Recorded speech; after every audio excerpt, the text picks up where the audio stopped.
여러분, 안녕하세요. 2025년 대한민국, 과연 어떤 모습일까요? 오늘 이 시간에는 기술, 거대 기업, 그리고 정치, 이 세 가지 힘이 우리 미래를 어떻게 바꾸고 있는지 한번 파헤쳐 보겠습니다. 자, 그럼 바로 핵심 질문으로 들어가 볼까요?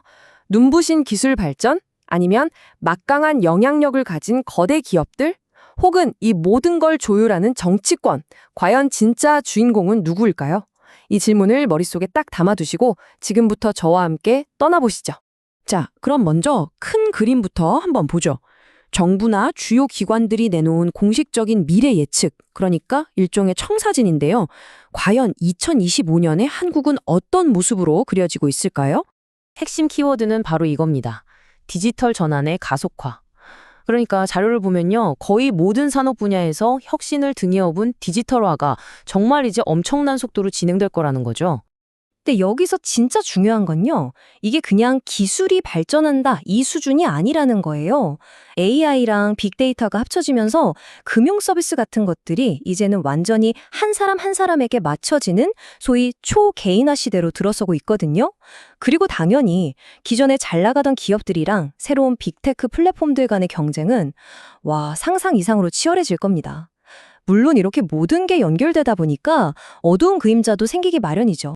네, 맞습니다. 방금 말씀드린 그런 장밋빛 미래, 그 뒤편에는 아주 날카롭고 현실적인 갈등이 숨어 있습니다. 지금부터는 이 거대한 변화 속에서 벌어지는 마찰을 아주 적나라하게 보여주는 사건이죠. 바로 쿠팡 사태를 한번 깊이 들여다보겠습니다. 3,370만. 이 숫자가 뭘 의미하는지 아시겠어요? 이게 바로 쿠팡에서 개인정보가 유출된 피해자 숫자입니다. 와, 방금 전까지 이야기했던 그 희망찬 디지털 미래랑은 정말 너무나도 다른 압도적인 숫자죠. 자, 그럼 쿠팡은 어떻게 대응했을까요? 여기에 대한 대중의 반응은 딱 이 한 문장으로 정리됩니다. 이게 보상입니까? 마케팅입니까? 이 말 한마디에 당시 사람들의 분노와 실망이 얼마나 컸는지 그대로 담겨 있죠. 그러니까요. 핵심이 뭐냐면 액수만 보면 엄청나요. 1조 6,800억 원. 와, 이걸로 보상해주겠다? 근데 내용을 뜯어보면 이야기가 완전히 달라집니다. 이게 현금이 아니에요. 전부 쿠폰입니다, 쿠폰. 그것도 조건이 다 붙어 있죠. 예를 들어서 여행 쿠폰 2만 원짜리는 비싼 여행 상품을 예약해야만 쓸 수 있고요. 다른 쿠폰도 마찬가지로 결국엔 명품 같은 비싼 걸 사도록 유도하는 방식인 거죠. 이거 피해자들한테 보상은커녕 돈을 더 쓰게 만드는 거 아니냐, 이런 비판이 나올 수밖에 없었던 겁니다. 사실 이 사태의 뿌리에는 더 깊은 문제가 있었어요. 바로 기업의 경영 철학, 마인드 자체의 문제죠. 한 제보에 따르면 쿠팡 창업자가 이런 말을 했다고 해요. 아마존이 초기에 위험물을 막 배송하고 그냥 벌금 내버렸던 것처럼 우리도 그렇게 해야 한다. 이게 무슨 뜻이겠어요? 규칙을 어겨서 얻는 이익이 벌금보다 크면 그냥 어기고 벌금 내면 그만이다. 이런 생각인 거죠. 벌금을 그냥 사업 비용의 일부로 보는 겁니다. 그리고 이건 정말 충격적인데요. 전직 정보보안 책임자가 폭로한 내용입니다. 한 직원의 성과가 좀 의심되니까 CCTV를 뒤져서 증거를 찾아오라고 지시가 내려왔대요. 근데 막상 보니까 그 직원이 엄청 열심히 일했거든요. 그랬더니 열심히 일하는 장면은 다 잘라내고 잠깐 쉬는 모습만 남겨서 보고하라고 했다는 겁니다. 이건 제보자가 말한 그대로예요. 한 사람의 본질을 시스템이 지워버리는 정말 소름 돋는 이야기죠.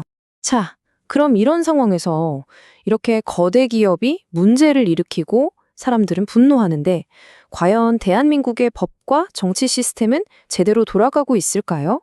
이제 시선을 그쪽으로 한번 돌려보겠습니다. 이럴 때마다 어김없이 등장하는 단어가 있죠.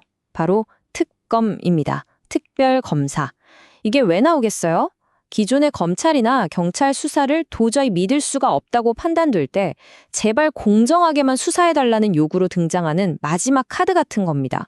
바로 이런 뿌리 깊은 불신 때문에 쿠팡 사태처럼 큰 사건이 터져도 사람들이 수사기관을 믿지 못하고 특검 가자라고 외치는 겁니다.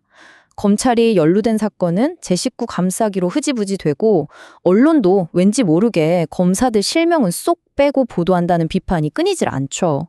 어떤 분들은 이런 표현까지 쓰더라고요. 똥물을 아무리 퍼내도 밑에서 계속 샘솟 내더고요. 이래서는 안 된다. 뭔가 근본적인 수술이 필요하다라는 목소리가 점점 커지는 이유입니다. 자, 이제 슬슬 마무리를 해볼까 합니다. 지금까지 우리가 살펴본 눈부신 기술 발전, 그리고 거대 기업의 어두운 이면, 또 정의를 바로 세우려는 시스템의 몸부림, 이 모든 조각들을 한번 맞춰보죠. 결국 오늘 우리가 확인한 건 이겁니다. 혁신과 책임이라는 두 가치가 정면으로 충돌하고 있다는 사실이죠.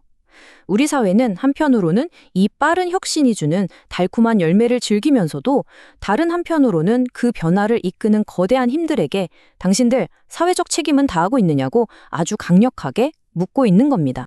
이렇게 기술과 기업, 그리고 정치가 격렬하게 충돌하고 있는 지금, 과연 2025년 이후 대한민국의 규칙은 누가 쓰게 될까요? 눈부신 기술을 가진 거대 기업일까요? 아니면 이들을 견제해야 할 정부일까요? 혹은 바로 이 영상을 보고 계신 우리 자신일까요? 어쩌면 그 답은 우리 모두의 선택에 달려 있는지도 모르겠습니다.